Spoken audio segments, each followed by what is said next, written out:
ऐसा मत दीजै आठ पहर तुद तिहाई। गर्भ ना कीजै रेण होवीजै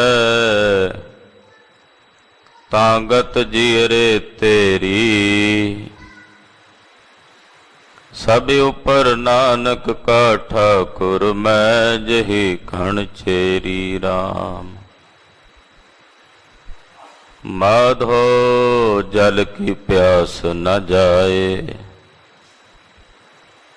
जल मह अगन उठी अद कहाए। तू जल निध हो जल का मीन जल में रहो जल बिन खीन। तू पिंजर हो सुवटा तोर जम मंजार कहाँ करे मोर। तू तरवर हो पंखी आहे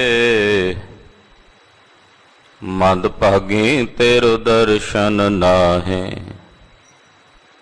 तू सतगुर हो नौतन चेला कह कबीर मिल अंत की बेला। हम अवगुण परे एक गुण नाही अमृत छाड़ बिख बिख खाई। माया मोह परम पर फूले सुत दारा स्यों। एक उत्तम पंथ सुन्यो गुर संगत तेह मिलंत जम त्रास मिटाई। एक अरदास पाठ कीरत की गुर रामदास राखो सरना। सुखो टल गुर सेविया अहनस सहज सुभाए। दर्शन परसय गुरु का जन्म मरण दुख जाए। होवै सिफत संबंधी नूर अरसो कुरसो चटिया। तुद डिठे सच्चे पातशाह मल जन्म जन्म दी कटिया। सजन सच्चा पातशाह सिर साहांद साहो। जिस पास बैठया सोहिया सबना दा विसाहो।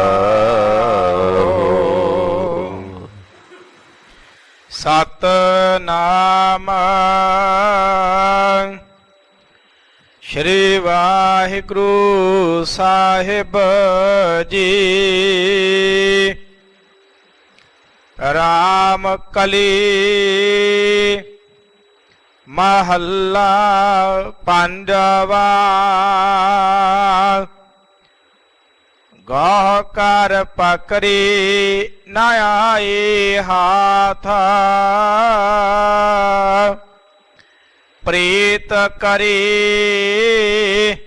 चाली नहीं साथ। कहो नानक जाओ त्याग दई। तब ओहो चरणी आई पई। गह कर पाकरी न आई हाथ।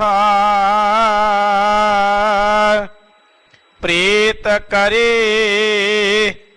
चाली नहीं साथ। कहो नानक जाओ त्याग दई। तब ओहो चरणी आई पई। सुन संत हो निर्मल विचारा। राम नाम बिन गात नहीं काई। गुरपुरा पीटत उधार। रहाऊ जब उसको कोई देवै मान तब आपस ऊपर रखे गुमान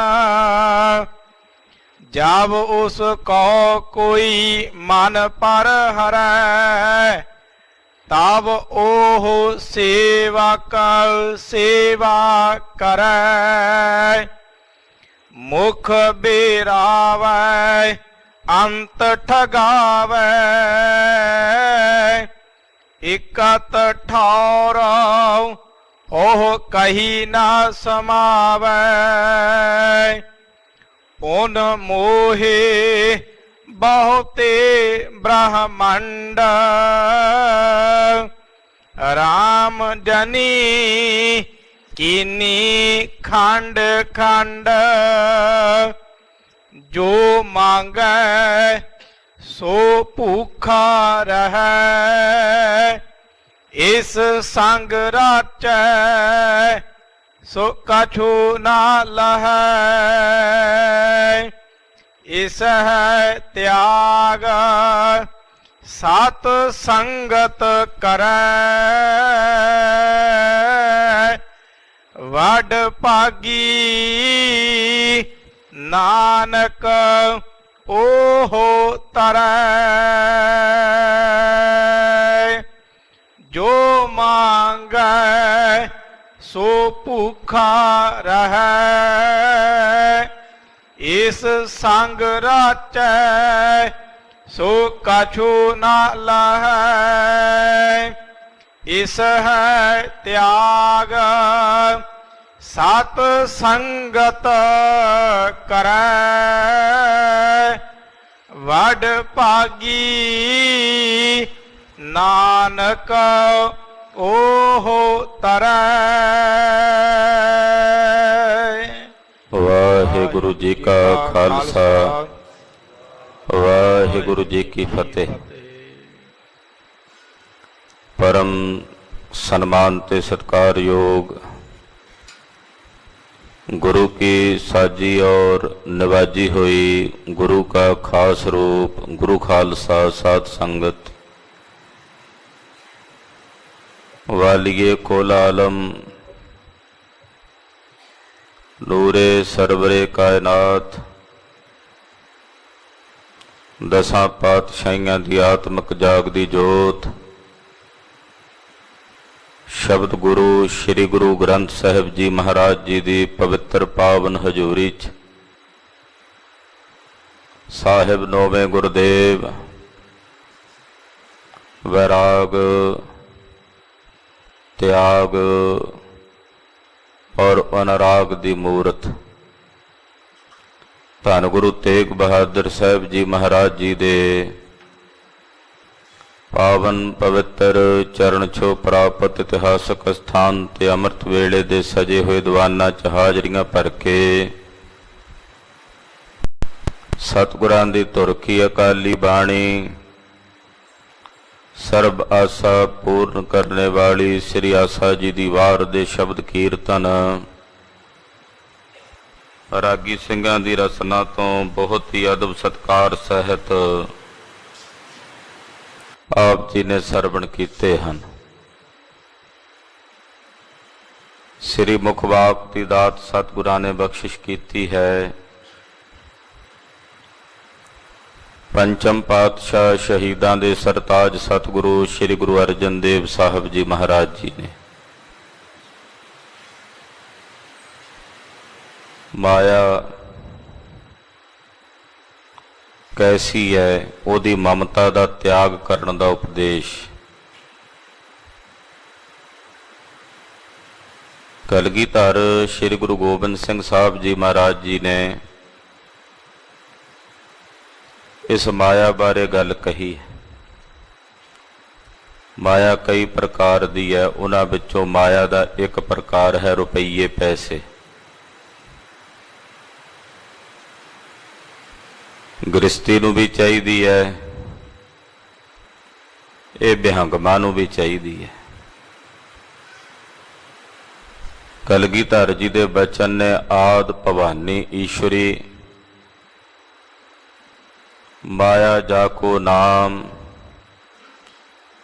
तिस बिन सरै न एक छिन, पूर्ण होत न काम। ये परमेश्वर की शक्ति है। ਇਹਦੇ बिना भी गृहस्थियां दे संसारियां दे काम नहीं हुंदे।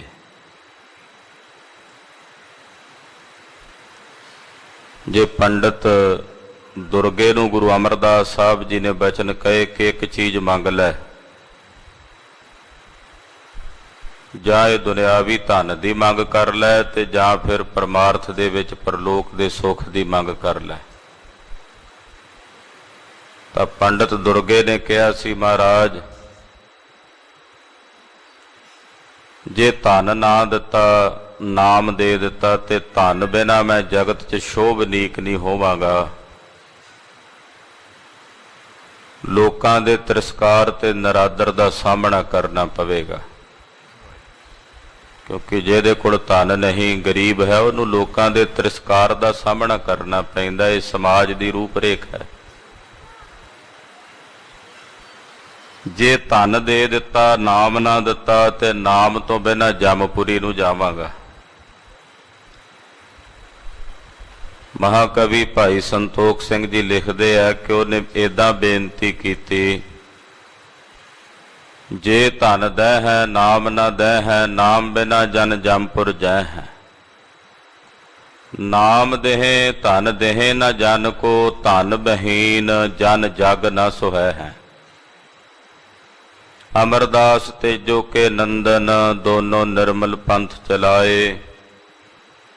हे गुरु अमरदास साहब, मैनू दोवें ही सुख बख्शो, इस लोक दा भी ते परलोक दा भी। धन पाप करके कतर कीता जाए, पातशाह उहदा खंडन करते हैं। पर यह धन गुजरान भी है। जदों गुरु हरगोबिंद साहब मीरी पीरी दे मालक सतगुरां नूं पुछया कि एक गुरु नूं माया, महाराज जी कहते माया गुजरान है, पुत्र निशान है, और पीर ना हिंदू है ना मुसलमान है। ये गुजरान है, ये चाहिदी है, पर यदी ममता नहीं चाहिए। ਇਹਦੇ ਨਾਲ ਜਿਹੜੀ मैं मेरी दी बिरती ला के दिन रात इसे पिछे दौड़ना वो नहीं चाहिए।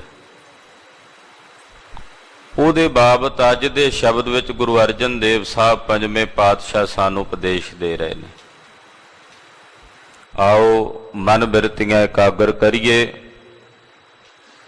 ਗੁਰੂ ਪਾਤਸ਼ਾਹ ਦੇ ਪਵਿੱਤਰ ਚਰਨਾਂ ਵਿੱਚ ਆਪਣਾ ਧਿਆਨ ਜੋੜਦਿਆਂ ਹੋਇਆਂ ਸੁਰਤੀ ਦੀ ਇਕਾਗਰਤਾ ਵਾਸਤੇ ਆਖੀਏ ਜੀ ਸਤਨਾਮ ਸ਼੍ਰੀ ਵਾਹਿਗੁਰੂ ਸਾਹਿਬ ਜੀ। ਸਤਨਾਮ ਸ਼੍ਰੀ ਵਾਹਿਗੁਰੂ ਸਾਹਿਬ ਜੀ। ਆਰਾਮ ਕਲੀ ਮਹੱਲਾ ਪੰਜਵਾ। ਗਾਹ ਕਰ ਪਾਕਰੀ ਨਾ ਆਈ ਹਾਥ। राम कली राग है। पंचम पातशाह धन गुरु अर्जन देव साहब जी का उचारण किया होया पवित्र श्री मुखवाक शब्द है। श्री गुरु ग्रंथ साहिब जी महाराज जी के 891 अंग ते ये शब्द प्रारंभ हो रहा है। पातशाह फरमाउंदे ने कि जिहड़ी माया है, जे नूं गौह नाल ध्यान नाल पकड़न दा यतन करिए ते कईए भी पकड़ के नूं पक्के तौर ते अपने कोल रखीए ते हथ नहीं आउंदी। बंदा जिन्ना मर्जी सोचे कि मैं ये पैसा अपनी जेब च पाया, इहनूं खर्चना नहीं, सोची जाए, इनू खर्चना नहीं कुछ हो जाए, आखिरकार किन्ना क चिर नहीं खर्चेगा। जिन्ना मर्जी पकड़ के रखे, जिन्ना मर्जी अपनी जकड़ बना के रखे, ਉਹ ਇਹਦੇ ਕੋਲ ਰਹਿੰਦੀ ਨਹੀਂ, ਆਖਰ ਖਰਚੀ ਜਾਂਦੀ ਹੈ। ਇਹ ਮਾਇਆ ਹੈ ਹੀ ਐਸੀ, ਇਹ ਸदैवी ਤੌਰ ਤੇ ਕਦੇ ਵੀ ਕਿਸੇ ਕੋਲ ਥਿਰ ਨਹੀਂ ਹੁੰਦੀ। ਜਿੰਨਾ ਗਹੁ ਨਾਲ, ਜਿੰਨਾ ਧਿਆਨ ਨਾਲ ਇਹਨੂੰ ਕੋਈ ਪਕੜਨ ਦਾ ਯਤਨ ਕਰਦਾ, ਇਹ ਪਕੜਿਆ ਹੱਥ ਵਿੱਚ ਰਹਿੰਦੀ ਨਹੀਂ। ਤਦੇ ਗੁਰੂ ਨਾਨਕ ਸਾਹਿਬ ਸੱਚੇ ਪਾਤਸ਼ਾਹ ਨਸੀਹਤਨਾਮਾ ਬਾਦਸ਼ਾਹ ਕਾਰੂ ਨੂੰ ਉਚਾਰਨ ਕਰਦਿਆਂ ਨਸੀਹਤ ਦਿੰਦੇ ਨੇ। ਪਾਤਸ਼ਾਹ ਕਹਿੰਦੇ, ਬਾਦਸ਼ਾਹ ਸੁਣ, ਦਮੜਾ ਤਿਸੀ ਕਾ ਜੋ ਖਰਚਾ ਰਖਾਵੈ, ਦੇਵੈ ਦਿਲਾਵੈ। ਇਹ ਹੁਕਮ ਪਾਤਸ਼ਾਹ ਜੀ ਕਰਦੇ ਕਿ ਜੇ ਖਰਚ ਲਏਗਾ, ਖਾ ਲਏਗਾ, ਉਹੀ ਤੇਰਾ ਹੈ। ਰੱਬ ਦੇ ਨਾਂ ਤੇ, ਖੁਦਾ ਦੇ ਨਾਂ ਦੇ ਉੱਤੇ ਕਿਸੇ ਨੂੰ ਦਾਨ ਕਰ ਲਏਗਾ, ਉਹੀ ਤੇਰਾ। ਜਿਹੜਾ ਤੂੰ ਜੋੜ ਕੇ ਇਕੱਠਾ ਕਰਕੇ ਰੱਖ ਲਏਗਾ, ਉਹ ਤੇਰਾ ਨਹੀਂ, ਉਹਦੇ ਤੇ ਕੱਲ ਨੂੰ ਹੱਕ ਕਿਸੇ ਹੋਰ ਦਾ ਹੋਵੇਗਾ, ਉਹ ਤੂੰ ਕਿਸੇ ਦੂਜੇ ਲਈ ਇਕੱਠਾ ਕਰ ਰਿਹਾ। ਜੇ ਗਹੁ ਨਾਲ ਇਸ ਨੂੰ ਪਕੜਨਾ ਚਾਹੇ ਤੇ ਫੜਨੇ ਕਰਕੇ ਮਹਾਰਾਜ ਜੀ ਕਹਿੰਦੇ ਇਹ ਮਾਇਆ ਕਿਸੇ ਦੇ ਹੱਥ ਨਹੀਂ ਆਉਂਦੀ। ਪ੍ਰੀਤ ਕਰੀ ਚਾਲੀ ਨਹੀਂ ਸਾਥ। ਇਸ ਮਾਇਆ ਨਾਲ ਜੇ ਤੂੰ ਪ੍ਰੀਤ ਪਾ ਲਵੇਂ, ਪ੍ਰੇਮ ਪਾ ਲਵੇਂ, ਇਹਦੇ ਬਿਨਾਂ ਰਹਿ ਹੀ ਨਾ ਸਕੇ। ਇੰਨੀ ਪ੍ਰੀਤ ਇਹਦੇ ਨਾਲ ਤੇਰੇ ਮਨ 'ਚ ਬਣ ਜਾਏ ਕਿ ਇਹਦੀ ਮਮਤਾ ਤੇਰੇ ਹਿਰਦੇ 'ਚੋਂ ਛੁੱਟੇ ਹੀ ਨਾ, ਤਾਂ ਪਾਤਸ਼ਾਹ ਕਹਿੰਦੇ ਪ੍ਰੀਤ ਕੀਤਿਆਂ ਇਹ ਤੇਰੇ ਨਾਲ ਨਹੀਂ ਚੱਲਣੀ, ਇੱਥੇ ਹੀ ਧਰੀ ਧਰਾਈ ਰਹਿ ਜਾਣੀ ਹੈ। ਪ੍ਰੀਤ ਕਰੀ ਚਾਲੀ ਨਹੀਂ ਸਾਥ, ਪ੍ਰੀਤ ਕੀਤਿਆਂ ਇਹ ਨਾਲ ਨਹੀਂ ਚੱਲਦੀ, ਇਹ ਨਾਲ ਨਹੀਂ ਜੇ ਨਿਭਦੀ।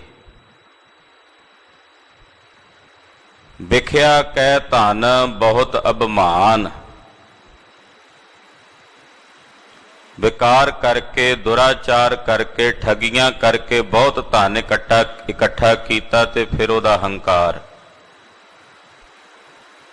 ਪਰ ਪਾਤਸ਼ਾਹ ਕਹਿੰਦੇ ਜਦੋਂ ਤੂੰ ਜਾਣਾ ਹੈ ਤਾਂ ਇੱਕ ਕਦਮ ਵੀ ਪੁੱਟ ਕੇ ਨੇ ਤੇਰੇ ਨਾਲ ਨਹੀਂ ਟੁਰਨਾ, ਸਭ ਤੋਂ ਪਹਿਲਾਂ ਇਸੇ ਨੇ ਤੇਰੇ ਲਈ ਬੇਗਾਨਾ ਹੋਣਾ।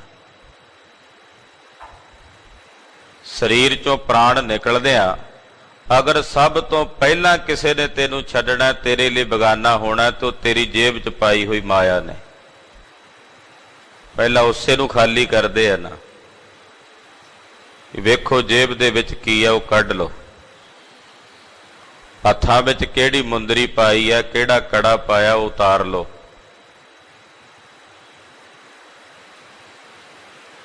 ਇਹ ਸੁਭਾਅ ਹੈ। ਪਾਤਸ਼ਾਹ ਕਹਿੰਦੇ ਇਹਦੇ ਨਾਲ ਪ੍ਰੀਤ ਕੀਤੀ ਹੋਈ, ਜੇ ਤੂੰ ਪ੍ਰੇਮ ਕਰੇ ਇਹਦੇ ਨਾਲ ਤੇ ਯਾਦ ਰੱਖੀ ਪ੍ਰੀਤ ਕੀਤਿਆਂ ਇਹਨੇ ਨਾਲ ਨਹੀਂ ਚੱਲਣਾ। ਕਹੋ ਨਾਨਕ ਜੋ ਤਿਆਗ ਦਈ। ਗੁਰੂ ਅਰਜਨ ਦੇਵ ਸਾਹਿਬ ਪੰਜਵੇਂ ਪਾਤਸ਼ਾਹ ਕਹਿੰਦੇ ਜਦੋਂ ਇਹਨੂੰ ਤਿਆਗ ਦਿੱਤਾ, ਇਹਦੀ ਮਮਤਾ ਤਿਆਗ ਦਿੱਤੀ, ਜਦੋਂ ਇਹਦਾ ਅਹੰਗ ਭਾਵ ਤਿਆਗ ਦਿੱਤਾ, ਤੇ ਵੇਖੋ ਪਰਮੇਸ਼ਰ ਦੀ ਖੇਡ ਕੈਸੀ ਅਚਰਜ ਹੈ। ਕਹਿੰਦੇ ਜਦੋਂ ਇਸ ਨੂੰ ਤਿਆਗ ਦਿੱਤਾ, ਤਬ ਉਹ ਚਰਣੀ ਆਏ ਪਾਈ। ਕਹਿੰਦੇ ਜਦੋਂ ਇਹਨੂੰ ਤਿਆਗ ਦਿੱਤਾ, ਇਹ ਸਗੋਂ ਚਰਨਾਂ ਦੀ ਸ਼ਰਨ ਚ ਆ ਕੇ ਪੈ ਗਈ। ਮਹਾਂਪੁਰਸ਼ ਭਗਤ ਕਿੰਨੇ ਪਰਉਪਕਾਰ ਕਰਦੇ ਆ, ਕਿੰਨੇ ਲੰਗਰ ਲਾਉਂਦੇ ਆ, ਕਿੰਨਾ ਦਾਨ ਪੁੰਨ ਕਰਦੇ ਆ। ਪਰਮੇਸ਼ਰ ਦੇ ਪਿਆਰੇ ਕਿੰਨਾ ਤਿਆਗਦੇ ਆ, ਇਹਨੂੰ ਜੋੜ ਕੇ ਨਹੀਂ ਰੱਖਦੇ। ਕਿੰਨੇ ਪਰਉਪਕਾਰਾਂ ਵਾਸਤੇ ਖਰਚਦੇ ਆ। ਹੰਸਾਲੀ ਮਹਾਂਪੁਰਸ਼ ਮਹਾਤਮਾ ਸੰਤ ਬਾਬਾ ਅਜੀਤ ਸਿੰਘ ਜੀ, ਆਪ ਜੀ ਨੇ ਬਹੁਤਿਆਂ ਨੇ ਦਰਸ਼ਨ ਕੀਤੇ। ਕਿਤਨੇ ਪਰਉਪਕਾਰ ਕਰਦੇ। ਕੋਈ ਮੰਦਰ ਵਾਲਾ ਆ ਗਿਆ, ਉਹਨੂੰ ਮਾਇਆ ਦੇ ਦਿੱਤੀ, ਜਾਓ ਭਾਈ ਬਣਾ ਲਓ। ਕੋਈ ਮਸਜਿਦ ਵਾਲਾ ਆ ਗਿਆ, ਉਹਨੂੰ ਦੇ ਦਿੱਤੀ। ਪਰਉਪਕਾਰ ਵਾਸਤੇ ਲੰਗਰ ਲਾ ਕੇ ਰੱਖਦੇ, ਦਾਨ ਕਰੀ ਜਾਂਦੇ। ਹੁਣ ਉਹ ਮਹਾਂਪੁਰਸ਼ ਜਿੰਨੀ ਤਿਆਗਦੇ ਮਾਇਆ ਓਨੀ ਆ ਜਾਂਦੀ। ਉਹਨਾਂ ਦੇ ਚਰਨਾਂ ਦੀ ਸ਼ਰਨ 'ਚ ਜੇਬਾਂ ਖਾਲੀ ਨਹੀਂ ਹੁੰਦੀਆਂ।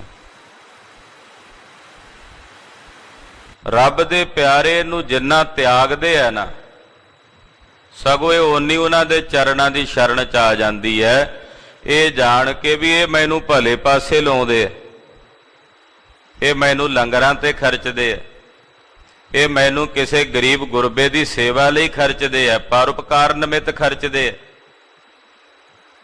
ਜਿੰਨਾ ਤਿਆਗਿਆ ਓਨਾ ਹੀ ਉਹਨਾਂ ਦੀ ਸ਼ਰਨ 'ਚ ਚਲੀ ਗਈ। ਮਨਮੁਖ ਸਾਖਤ ਬੰਦਾ ਜਿੰਨਾ ਇਹਨੂੰ ਜੱਫਾ ਮਾਰਨਾ ਚਾਹੁੰਦਾ, ਜਿੰਨਾ ਇਹਨੂੰ ਗਹੁ ਕਰਕੇ ਪਕੜਨਾ ਚਾਹੁੰਦਾ, ਇਹਦੇ ਹੱਥ 'ਚ ਨਹੀਂ ਰਹਿੰਦੀ, ਨਹੀਂ ਟਿਕਦੀ, ਸਗੋਂ ਹੋਰ ਇਹਦੇ ਤੋਂ ਪੱਲਾ ਛਡਾ ਜਾਂਦੀ ਹੈ। ਪਤਾ ਵੀ ਇਹਨੇ ਮੈਨੂੰ ਦੁਰਾਚਾਰ 'ਚ ਹੀ ਖਰਚਣਾ, ਇਹਨੇ ਮੈਨੂੰ ਭੈੜੇ ਕੰਮਾਂ ਵਿੱਚ ਹੀ ਲਾਉਣਾ। ਤੋ ਪਰਮੇਸ਼ਰ ਦੇ ਪਿਆਰੇ ਪਾਤਸ਼ਾਹ ਕਹਿੰਦੇ ਜਦੋਂ ਇਹਨੂੰ ਤਿਆਗ ਦਿੰਦੇ ਹਨ, ਤਬ ਉਹ ਚਰਣੀ ਆਏ ਪਈ। ਜਦੋਂ ਤਿਆਗ ਦਿੱਤਾ ਸਗੋਂ ਫਿਰ ਉਹ ਉਹਨਾਂ ਦੇ ਚਰਨਾਂ ਦੀ ਸ਼ਰਨ 'ਚ ਆ ਕੇ ਪੈ ਗਈ ਔਰ ਬੇਨਤੀਆਂ ਕਰਦੀ ਕਿ ਮੈਨੂੰ ਸਵੀਕਾਰ ਕਰੋ, ਮੈਨੂੰ ਧਰਮ ਅਰਥ ਖਰਚੋ। ਗੁਰੂ ਅਮਰਦਾਸ ਸਾਹਿਬ ਜੀ ਦੇ ਦਰਵਾਜ਼ੇ ਤੇ ਹੱਥ ਜੋੜ ਕੇ ਖਲੋਤੀ ਰਹਿੰਦੀ, ਮਹਾਰਾਜ ਜੀ ਨੇ ਅੰਦਰ ਪ੍ਰਵੇਸ਼ ਨਹੀਂ ਹੋਣ ਦਿੱਤਾ। ਤੇ ਧੰਨ ਗੁਰੂ ਰਾਮਦਾਸ ਸਾਹਿਬ ਨੂੰ ਬੇਨਤੀ ਕੀਤੀ, ਮਹਾਰਾਜ ਸੱਚੇ ਪਾਤਸ਼ਾਹ ਮੇਰਾ ਵੀ ਭਲਾ ਕਰੋ। ਤੇ ਚੌਥੇ ਪਾਤਸ਼ਾਹ ਨੇ ਨੂੰ ਪ੍ਰਵਾਨ ਕਰਕੇ ਇਹਨੂੰ ਧਰਮ ਅਰਥ ਖਰਚਣਾ ਸ਼ੁਰੂ ਕੀਤਾ। ਮਸੰਦ ਪ੍ਰਥਾ ਗੁਰੂ ਰਾਮਦਾਸ ਸਾਹਿਬ ਦੇ ਸਮੇਂ ਤੋਂ ਸ਼ੁਰੂ ਹੋਈ ਹੈ। ਸੰਗਤ ਕੋਲੋਂ ਦਸਵੰਧ ਦੀ ਮਾਇਆ ਇਕੱਤਰ ਕਰਨ ਦਾ ਜਿਹੜਾ ਕੰਮ ਸੀ ਉਹ ਮਸੰਦ ਕਰਦੇ ਸੀ ਕਿ ਉਹ ਮਾਇਆ ਇਕੱਤਰ ਕਰਕੇ ਲਿਆਉਣ, ਧਰਮ ਅਰਥ ਨੂੰ ਖਰਚਿਆ ਜਾਏ, ਗੁਰੂ ਘਰ ਹੋਣ, ਇਮਾਰਤਾਂ ਬਣਨ, ਗੁਰੂ ਕੇ ਲੰਗਰ ਚੱਲਣ। ਸਤਿਗੁਰੂ ਸੱਚੇ ਪਾਤਸ਼ਾਹ ਨੇ ਇਹਨੂੰ ਸਵੀਕਾਰ ਕੀਤਾ, ਨਹੀਂ ਤਾਂ ਹੱਥ ਜੋੜ ਕੇ ਤਰਲੇ ਕਰਦੀ ਰਹਿੰਦੀ। ਜਦੋਂ ਇਹਨੂੰ ਤਿਆਗ ਦਿੱਤਾ ਤੇ ਪਾਤਸ਼ਾਹ ਕਹਿੰਦੇ ਤਬ ਉਹ ਚਰਣੀ ਆਏ ਪਈ, ਉਦੋਂ ਇਹ ਚਰਨਾਂ ਦੀ ਸ਼ਰਨ 'ਚ ਆ ਪਈ। ਸੁਣ ਸੰਤੋ ਨਿਰਮਲ ਵਿਚਾਰ। ਇਹ ਸੰਤ ਜਨੋ ਸੁਣੋ, ਇਹ ਨਿਰਮਲ ਵਿਚਾਰ ਹੈ। ਇਹ ਵਿਚਾਰ ਨਿਰਮਲ ਵਿਚਾਰ ਹੈ, ਪਵਿੱਤਰ ਵਿਚਾਰ ਹੈ, ਧਿਆਨ ਨਾਲ ਸੁਣੋ। ਰਾਮ ਨਾਮ ਬਿਨ ਗਤ ਨਹੀਂ ਕਾਈ, ਗੁਰ ਪੂਰਾ ਭੇਟਤ ਉਧਾਰ। ਨਿਰਮਲ ਵਿਚਾਰ ਇਹ ਹੈ ਕਿ ਪਰਮੇਸ਼ਰ ਦੇ ਨਾਮ ਤੋਂ ਬਿਨਾਂ ਮੁਕਤੀ ਨਹੀਂ ਜੇ ਮਿਲਣੀ। ਗੁਰੂ ਪੂਰੇ ਨੂੰ ਮਿਲ ਕੇ ਹੇ ਸੱਜਣਾ ਤੇਰਾ ਉਧਾਰ ਹੋਣਾ। ਗੁਰ ਪੂਰਾ ਭੇਟਤ ਉਧਾਰ, ਗੁਰੂ ਪੂਰੇ ਨੂੰ ਮਿਲ ਕੇ ਤੇਰਾ ਉਧਾਰ ਹੋਣਾ, ਤੇਰਾ ਇਸ ਭਵ ਸਾਗਰ ਤੋਂ ਪਾਰ ਉਤਾਰਾ ਹੋਣਾ। ਰਹਾਉ ਜਾਵ ਉਸ ਕੋ ਕੋਈ ਦੇਵੈ ਮਾਨ।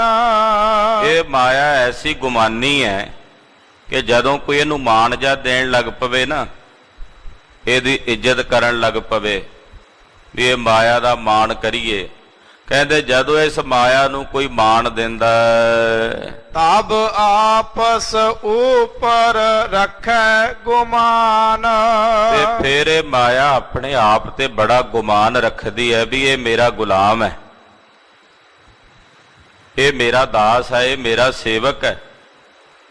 ਜਦੋਂ ਕੋਈ ਇਹਨੂੰ ਮਾਣ ਦਿੰਦਾ ਹੈ ਤਾਂ ਇਹ ਗੁਮਾਨੀ ਹੋ ਜਾਂਦੀ ਹੈ, ਇਹ ਸਗਵਾ ਹੰਕਾਰ 'ਚ ਆ ਜਾਂਦੀ ਹੈ ਵੀ ਇਹ ਮੇਰਾ ਗੁਲਾਮ ਹੈ। ਜਬ ਉਸ ਕੋ ਕੋਈ ਮਨ ਪਰ ਹਰੈ। ਪਰ ਜਦੋਂ ਕੋਈ ਇਸ ਮਾਇਆ ਨੂੰ ਆਪਣੇ ਮਨੋਂ ਲਾ ਦੇਵੇ, ਮਨ 'ਚੋਂ ਇਹਦਾ ਤਿਆਗ ਕਰ ਦੇਵੇ, ਹੱਥ ਕਰਕੇ ਤਿਆਗ ਦੇਵੇ ਤੇ ਆਖੇ ਮੈਂ ਤਾਂ ਆਪਣੇ ਚੋਲੇ ਨੂੰ ਜੇਬ ਵੀ ਨਹੀਂ ਲਾਈ, ਵੇਖੋ ਜੀ ਮੈਂ ਤਿਆਗ ਦਿੱਤੀ ਹੈ। ਜੇ ਉਹਦਾ ਮਾਣ ਨਹੀਂ ਤਿਆਗਿਆ ਤੇ ਫਿਰ ਕੁਝ ਨਹੀਂ ਤਿਆਗਿਆ। ਪਾਤਸ਼ਾਹ ਕਹਿੰਦੇ ਜਦੋਂ ਇਹਨੂੰ ਮਨੋਂ ਲਾ ਦਿੱਤਾ, ਇਹਨੂੰ ਮਨੋਂ ਤਿਆਗ ਦਿੱਤਾ, ਤਬ ਉਹ ਸੇਵਕ ਸੇਵਾ ਕਰੈ। ਉਹੀ ਮਾਇਆ ਫਿਰ ਸੇਵਕ ਬਣ ਕੇ ਉਹਦੀ ਸੇਵਾ ਕਰਦੀ ਹੈ। ਜਦੋਂ ਕੋਈ ਇਹਨੂੰ ਮਨੋਂ ਲਾ ਦਿੰਦਾ ਹੈ ਤੇ ਫਿਰ ਇਹ ਸੇਵਕ ਬਣ ਕੇ ਸੇਵਾ ਕਰਨ ਲੱਗ ਪੈਂਦੀ ਹੈ। ਤੇ ਜੇ ਕੋਈ ਇਹਨੂੰ ਮਾਣ ਆਦਰ ਦੇਣ ਲੱਗ ਪਵੇ ਤੇ ਫਿਰ ਹੰਕਾਰੀ ਹੋ ਜਾਂਦੀ ਹੈ ਵੀ ਮੇਰਾ ਗੋਲਾ ਬਣ ਗਿਆ, ਇਹ ਮੇਰਾ ਗੁਲਾਮ ਹੋ ਗਿਆ। ਪਰ ਜਦੋਂ ਕੋਈ ਇਹਨੂੰ ਮਨੋਂ ਪਰ ਹਰੇ ਤਿਆਗ ਦੇਵੇ ਤੇ ਫਿਰ ਇਹੀ ਮਾਇਆ ਸੇਵਕ ਬਣ ਕੇ ਉਹਦੀ ਸੇਵਾ ਕਰਦੀ ਹੈ। ਸੇਵਕ ਬਣ ਕੇ ਲక్ష్ਮੀ ਖੜੀ ਤੁਮਰੇ ਦਰਬਾਰਾ, ਸਰਬ ਦੇਵਤੇ ਕਰੈ ਨਮਸਕਾਰਾ, ਸਰਬ ਦੇਵਤੇ ਕਰੈ ਨਮਸਕਾਰਾ। ਜਦੋਂ ਕੋਈ ਇਹਨੂੰ ਮਨੋਂ ਪਰ ਹਰੇ ਤਿਆਗ ਦੇਵੇ ਤਾਂ ਗਰੀਬ ਨਵਾਜ ਪਾਤਸ਼ਾਹ ਕਹਿੰਦੇ ਫਿਰ ਇਹ ਸੇਵਕ ਬਣ ਕੇ ਉਹਦੀ ਸੇਵਾ ਕਰਦੀ ਹੈ। ਮੁਖ ਬੇਰਾਵੈ ਅੰਤ ਠਗਾਵੈ। ਇਹ ਮਾਇਆ ਮੂੰਹ ਤੋਂ ਬੜੀਆਂ ਮਿੱਠੀਆਂ ਮਿੱਠੀਆਂ ਮੋਮੋ ਠੱਗਣੀਆਂ ਕਰਕੇ ਬੰਦੇ ਨੂੰ ਭਰਮਾਉਂਦੀ ਹੈ। ਮੁਖ ਬੇਰਾਵੈ, ਠੱਗਦੀ ਹੈ ਮੂੰਹ ਤੋਂ ਬੜੀਆਂ ਮਿੱਠੀਆਂ ਮਿੱਠੀਆਂ, ਬਾਹਰੋਂ ਬੜੀ ਸੁਖਦਾਈ ਪ੍ਰਤੀਤ ਹੁੰਦੀ, ਵਿਖਾਉਂਦੀ ਹੈ ਮੈਂ ਕਿੰਨਾ ਸੁਖ ਦੇਨੀ ਹੈ, ਪਰ ਅੰਤਲੇ ਵੇਲੇ ਫਿਰ ਠੱਗ ਲੈਂਦੀ ਹੈ। ਮੂੰਹ ਤੋਂ ਮੋਮੋ ਠੱਗਣੀਆਂ ਤੇ ਅੰਤ ਨੂੰ ਠੱਗਣ ਦੀ ਬਿਰਤੀ, ਇਸ ਮਾਇਆ ਦਾ ਸੁਭਾਅ ਹੈ ਕਿ ਬਾਹਰੋਂ ਆਪਣੇ ਬੜੀ ਚਮਕ ਦਮਕ ਵਿਖਾ ਕੇ ਬੜੇ ਲੁਭਾਵਣੇ ਰੂਪ ਵਿਖਾ ਕੇ ਭਰਮਾਉਂਦੀ ਹੈ, ਪਰ ਅੰਤ ਵੇਲੇ ਜੀਵ ਨੂੰ ਠੱਗ ਲੈਂਦੀ ਜਦੋਂ ਇਹਦੇ ਨਾਲ ਨਹੀਂ ਨਿਭਦੀ। ਤੇ ਜੀਵ ਇਸ ਮਾਇਆ ਪਿੱਛੇ ਸਾਰੀ ਜ਼ਿੰਦਗੀ ਪਾਪ ਕਰਦਾ ਹੈ, ਭੈੜੇ ਕਰਮਾਂ 'ਚ ਪ੍ਰਵਿਰਤ ਹੁੰਦਾ ਹੈ ਔਰ ਅਖੀਰ ਨੂੰ ਮਰ ਜਾਂਦਾ, ਮੁੱਕ ਜਾਂਦਾ ਹੈ। ਇਹ ਮਾਇਆ ਇੱਥੇ ਹੀ ਧਰੀ ਧਰਾਈ ਰਹਿ ਜਾਂਦੀ ਤੇ ਨਾਲ ਜਾਂਦੇ ਨੇ ਦੇ ਕੀਤੇ ਹੋਏ ਪਾਪ ਕਰਮ। ਇਉਂ ਫਿਰ ਅੰਤ ਨੂੰ ਇਹ ਮਾਇਆ ਇਹਨੂੰ ਠਗਾਉਂਦੀ ਹੈ। ਇਕਤ ਠੌਰ ਉਹ ਕਹੀ ਨਾ ਸਮਾਵੈ। ਇਹ ਜਿਹੜੀ ਮਾਇਆ ਹੈ ਭਾਈ ਇੱਕ ਜਗ੍ਹਾ ਤੇ ਨਹੀਂ ਸਮਾਉਂਦੀ, ਇੱਕ ਜਗ੍ਹਾ ਤੇ ਠੌਰ, ਜੇ ਕੋਈ ਆਖੇ ਨਾ ਵੀ ਇੱਕ ਜਗ੍ਹਾ ਤੇ ਇਹਨੂੰ ਟਿਕਾ ਕੇ ਰੱਖ ਲਵਾਂਗੇ, ਇਹ ਇੱਕ ਜਗ੍ਹਾ ਤੇ ਨਹੀਂ ਟਿਕ ਕੇ ਰਹਿੰਦੀ। ਅੱਜ ਇਹਦੇ ਕੋਲ ਹੈ, ਕੱਲ ਕਿਸੇ ਕੋਲ ਹੈ, ਪਰਸੋਂ ਕਿਸੇ ਕੋਲ ਹੈ, ਏਦਾਂ ਇਹ ਚੱਲਦੀ ਰਹਿੰਦੀ ਚਲਾਏ ਮਾਨ, ਇੱਕ ਖਸਮ ਨਹੀਂ ਹੈ ਇਹਦਾ, ਇੱਕ ਜਗ੍ਹਾ ਤੇ ਨਹੀਂ ਇਹ ਸਮਾਉਂਦੀ। ਸਾਡੇ ਪਾਸ ਕੋਈ ਪੈਸਾ ਆਵੇ ਜੇਬ ਦੇ ਵਿੱਚ, ਪਤਾ ਨਹੀਂ ਪਹਿਲਾਂ ਕਿੰਨਿਆਂ ਦੇ ਹੱਥਾਂ 'ਚੋਂ ਹੋ ਕੇ ਨਿਕਲ ਕੇ ਆਇਆ, ਅੱਗੇ ਕਿੰਨਿਆਂ ਤਾਈਂ ਉਹਨੇ ਚੱਲਣਾ, ਅੱਗੇ ਕਿੰਨਿਆਂ ਤੱਕ ਪਹੁੰਚਣਾ, ਕਿੰਨਿਆਂ ਤੱਕ ਜਾਣਾ, ਇੱਕ ਜਗ੍ਹਾ ਤੇ ਤਾਂ ਨਹੀਂ ਸਮਾਉਂਦੀ। ਇਹ ਮਾਇਆ ਐਸੀ ਹੈ, ਇਕਤ ਠੌਰ ਇੱਕ ਜਗ੍ਹਾ ਤੇ ਉਹ ਕਹੀ ਨਾ ਸਮਾਵੈ, ਕਿਤੇ ਨਹੀਂ ਸਮਾਉਂਦੀ ਟਿਕਦੀ। ਉਨ ਮੋਹੇ ਬਹੁਤੇ ਬ੍ਰਹਮੰਡ। ਇਹ ਮਾਇਆ ਇੰਨੀ ਪ੍ਰਬਲ ਹੈ, ਹਾਲਾਂਕਿ ਜੜ ਮਾਇਆ ਇਹ ਚੇਤਨ ਨਹੀਂ ਹੈ, ਚੇਤਨ ਮਾਇਆ ਤੇ ਇਹਦੇ ਤੋਂ ਵੀ ਬਲੀ ਹੈ। ਇਹ ਜਿਹੜੀ ਜੜ ਮਾਇਆ ਇਹਨੇ ਸਾਰੇ ਬ੍ਰਹਮੰਡ ਨੂੰ ਮੋਹਿਆ ਹੋਇਆ। ਉਨ ਮੋਹੇ ਬਹੁਤੇ ਬ੍ਰਹਮੰਡ, ਬਹੁਤੇ ਬ੍ਰਹਮੰਡਾਂ ਨੂੰ ਇਸ ਮਾਇਆ ਨੇ ਮੋਹਿਆ ਹੋਇਆ। ਬੜੀ ਠਗੌਰੀ ਪਾਈ ਹੋਈ ਹੈ ਜੀਵਾਂ ਨੂੰ। ਇਹਦੀ ਮਮਤਾ ਵਸ ਹੋ ਕੇ ਜੀਵ ਕਿੰਨੇ ਮਾੜੇ ਭੈੜੇ ਕਰਮਾਂ 'ਚ ਪ੍ਰਵਿਰਤ ਹੋ ਜਾਂਦੇ ਆ। ਇਹਦੀ ਮਮਤਾ ਵਸ ਹੋ ਕੇ ਪਿਓ ਪੁੱਤ ਦਾ, ਪੁੱਤ ਪਿਓ ਦਾ ਦੁਸ਼ਮਣ ਬਣ ਜਾਂਦਾ। ਇਸ ਜਰ ਕਾਰਨ ਕੁਝ ਦਿਨ ਪਹਿਲਾਂ ਮੈਨੂੰ ਦੱਸਿਆ, ਇੱਥੇ ਨੇੜੇ ਇੱਕ ਨਗਰ ਵਿੱਚ ਇੱਕ ਪੁੱਤ ਨੇ ਕੇਵਲ ਇਸ ਧਨ ਦੀ ਮਮਤਾ ਲਈ, ਜ਼ਮੀਨ ਦੀ ਮਮਤਾ ਲਈ ਪਿਓ ਦਾ ਕਤਲ ਕਰਵਾ ਦਿੱਤਾ। ਸੋ ਐਸਾ ਵਰਤਾਰਾ ਹੈ ਇਹਦਾ। ਕਹਿੰਦੇ ਇਸ ਮਾਇਆ ਨੇ ਸਾਰੇ ਬ੍ਰਹਮੰਡ ਨੂੰ ਮੋਹਿਆ ਹੋਇਆ, ਇਹੋ ਜਿਹਾ ਮੋਹਿਆ ਹੋਇਆ ਕਿ ਜੀਵ ਨੂੰ ਪਤਾ ਹੀ ਨਹੀਂ ਮੈਂ ਕੀ ਕਰ ਰਿਹਾ। ਉਹਨੂੰ ਇਹ ਨਹੀਂ ਪਤਾ ਕਿ ਮੈਂ ਧਰਮ ਸਥਲ ਤੇ ਖੜਾ, ਇੱਥੇ ਚੋਰੀ ਕਰਨੀ ਹੈ ਕਿ ਨਹੀਂ ਕਰਨੀ। ਉਹ ਧਰਮ ਸਥਲ ਤੇ ਵੀ ਚੋਰੀ ਕਰਨੋਂ ਬਾਅਦ ਨਹੀਂ ਆਉਂਦਾ, ਕਿਉਂਕਿ ਉਹਨੂੰ ਮਾਇਆ ਦੇ ਮੋਹ ਦੇ ਵਿੱਚ ਇਹੋ ਜਿਹਾ ਖਚਤ ਹੈ ਕਿ ਉਹ ਭੁੱਲ ਗਿਆ ਹੈ ਖੜਾ ਕਿੱਥੇ ਹੈ। ਉਹ ਇਹ ਨਹੀਂ ਵੇਖਦਾ ਕਿ ਕਿਸੇ ਗਰੀਬ ਨੂੰ ਠੱਗਣਾ ਕਿ ਨਹੀਂ। ਕੋਈ ਦਇਆ, ਕੋਈ ਕਰੁਣਾ, ਕਿਸੇ ਪ੍ਰਕਾਰ ਦਾ ਰਹਿਮ ਉਹਦੇ ਹਿਰਦੇ 'ਚ ਨਹੀਂ ਹੁੰਦਾ। ਇਹ ਮਾਇਆ ਐਸੀ ਪ੍ਰਬਲ ਹੈ ਕਿ ਇਹਨੇ ਸਾਰੇ ਬ੍ਰਹਮੰਡ ਨੂੰ ਮੋਹਿਆ ਹੋਇਆ। ਹਾਂਜੀ, ਰਾਮ ਜਨੀ ਕੀਨੀ ਖੰਡ ਖੰਡ। ਪਰ ਜਿਹੜੇ RAM ਦੇ ਜਨ ਨੇ ਪਿਆਰੇ, ਉਹਨਾਂ ਨੇ ਇਹਨੂੰ ਟੁਕੜੇ ਟੁਕੜੇ ਕਰ ਦਿੱਤਾ, ਯਾਨੀ ਕਿ ਉਹਨਾਂ ਨੇ ਇਹਨੂੰ ਧਰਮ ਅਰਥ ਖਰਚ ਦਿੱਤਾ ਵੀ ਵੰਡ ਦਿਓ, ਖਰਚ ਦਿਓ। RAM ਦੇ ਜਨਾਂ ਨੇ ਇਹਨੂੰ ਪਰਉਪਕਾਰ ਵਿੱਚ ਲਾ ਦਿੱਤਾ। ਖੰਡ ਖੰਡ ਦਾ ਮਤਲਬ ਹੁੰਦਾ ਵੀ ਟੁਕੜੇ ਟੁਕੜੇ ਕਰਕੇ ਪਰਉਪਕਾਰ ਵਾਸਤੇ ਲਾ ਦਿੱਤਾ।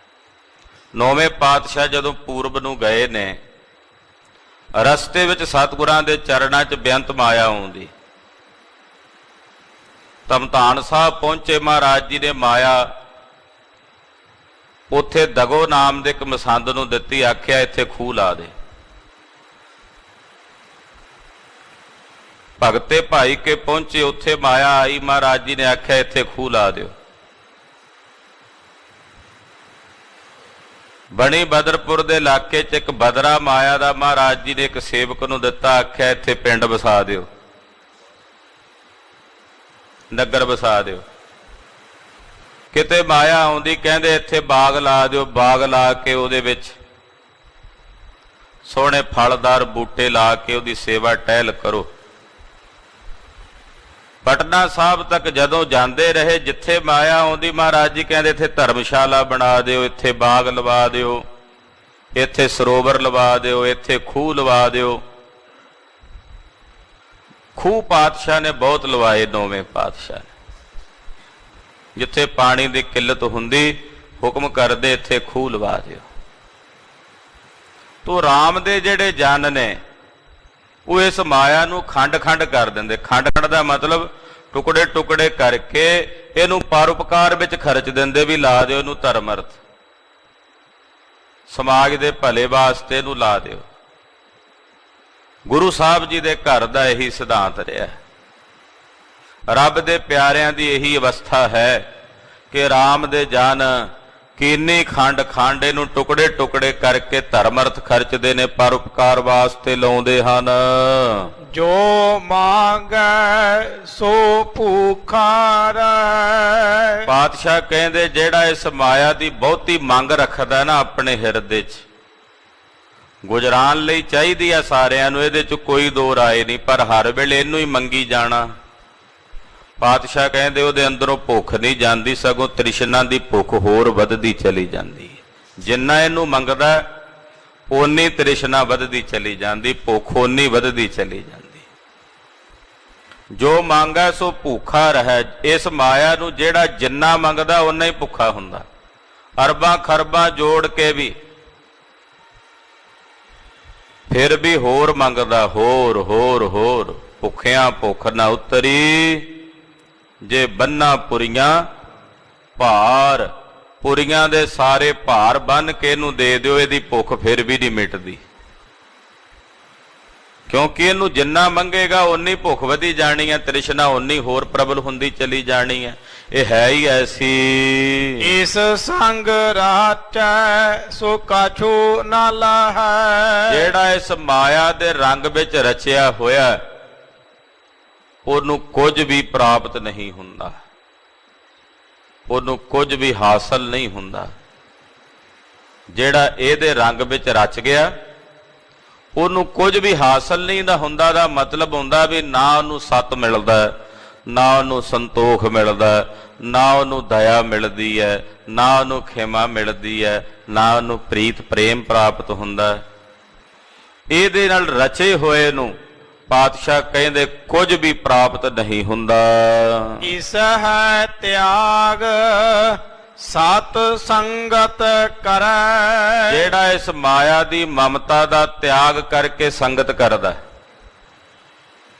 ਜਿਹੜਾ ਆਖੇ ਵੀ ਭਾਈ ਸਵੇਰੇ ਦਿਨ ਚੜ੍ਹਦਿਆਂ ਪਹਿਲਾਂ ਆਪਣੀ ਦੁਕਾਨ ਖੋਲਾਂ, ਗੁਰਦੁਆਰਾ ਫਿਰ ਵੇਖਾਂਗੇ, ਉਹਨੂੰ ਨਹੀਂ ਜੇ ਕੁਝ ਹਾਸਲ ਹੁੰਦਾ।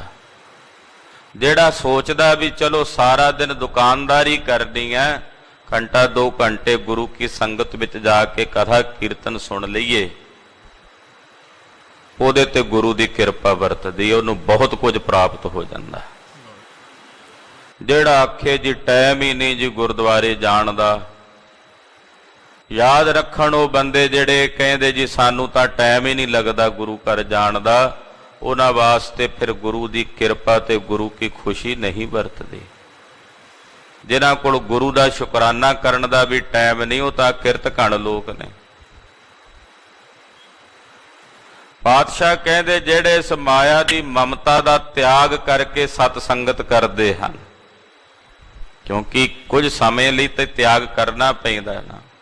ਧੰਨ ਨੇ ਉਹ ਗੁਰਮੁਖ, ਨਮਸਕਾਰ ਹੈ ਉਹਨਾਂ ਗੁਰਸਿੱਖਾਂ ਨੂੰ ਜਿਹੜੇ ਆਪਣੇ ਜ਼ਿੰਦਗੀ ਦੇ ਰੋਜ਼ਮਰਾ ਦੇ ਕੰਮਾਂ ਧੰਦਿਆਂ ਵਿੱਚੋਂ, ਵਿਅਸਤਤਾਈ ਵਿੱਚੋਂ ਕੁਝ ਸਮਾਂ ਸਤਿਗੁਰਾਂ ਦੇ ਚਰਨਾਂ ਵਾਸਤੇ ਹਾਜ਼ਰ ਹੋ ਕੇ ਕੱਢਦੇ ਐ। ਉਹਨਾਂ ਨੂੰ ਨਮਸਕਾਰ ਹੈ